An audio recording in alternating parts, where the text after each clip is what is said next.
You are the product of a choice made by two people who are both long dead.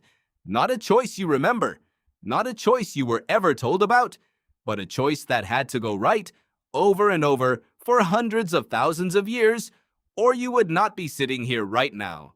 That is the real story behind every relationship you have ever had. And the truth is far stranger than anything you learned in school. Start with the fire, not the fire in a hearth. The fire your ancestors sat around every single night of their lives. There was no privacy there, no closed doors, no quiet corners. A small band of people, maybe 30, maybe 50, lived in full view of one another, all day, every day. Whoever you were close to, the whole group knew. There was no such thing as a secret relationship.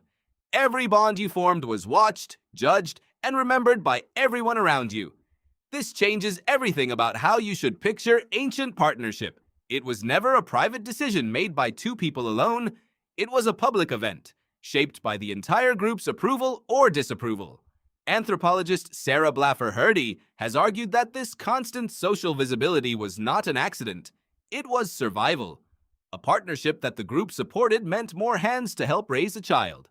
A partnership the group rejected could mean isolation, and isolation in the ancient world was often a death sentence. So how did your ancestors actually choose each other? Not with candlelight or grand gestures. With proof. Proof of strength. Proof of skill. Proof that you could be trusted to share food when food was scarce. Proof that you would stay close when things got hard. Attraction existed, of course, but attraction alone was never enough to build a bond that would survive a winter. Here is where it gets stranger. Your ancestors' bodies were shaped by something almost invisible. A woman's fertility was never obvious to the naked eye. There was no outward sign, no visible signal telling a man exactly when conception was possible. This is called concealed ovulation, and it sets humans apart from a huge number of other species. Researchers have proposed that this hidden signal quietly reshaped ancient relationships. If a man could never be certain exactly when a woman was fertile, his best strategy was not to appear briefly and disappear. It was to stay.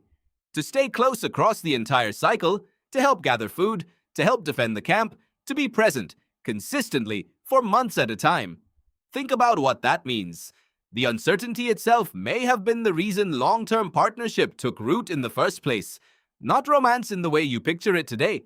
Strategy, written directly into the biology of your ancestors, long before language, long before culture, long before anyone had a word for love. Now widen the picture even further. Not every ancient partnership looked the same. Some bands leaned toward a single steady partner, staying close for years, raising children side by side. Other groups practiced something closer to shared responsibility, where a child might be understood to have more than one father figure, each expected to help provide, each treated with a measure of trust and obligation. Anthropologists call this partible paternity, and it still exists in some societies studied today. There was never one single rule book. There were dozens, shaped by climate, by how scarce food was that season, by how many people the group could realistically support. What almost never changed was the presence of help. A newborn in the ancient world was not the responsibility of one exhausted parent alone.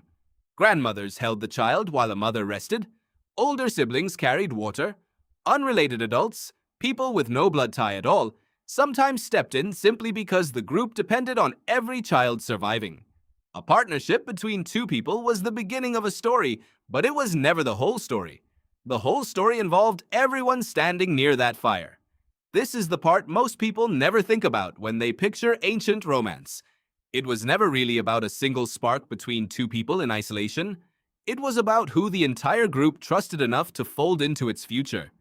Choosing a partner was choosing an ally, a co-parent, a person who would still be standing beside you when the food ran low and the winter turned hard. And this is the part that should genuinely surprise you. That instinct never left. It is still running underneath every decision you make today, whether you realize it or not. When you feel drawn to someone reliable, someone steady, someone who shows up consistently, rather than someone who is simply exciting for a moment, that pull is not modern. It is not something invented by dating culture or self-help books.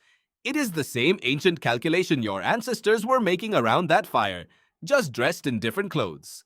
You were never just choosing who to feel something for. You were choosing who to build a future with.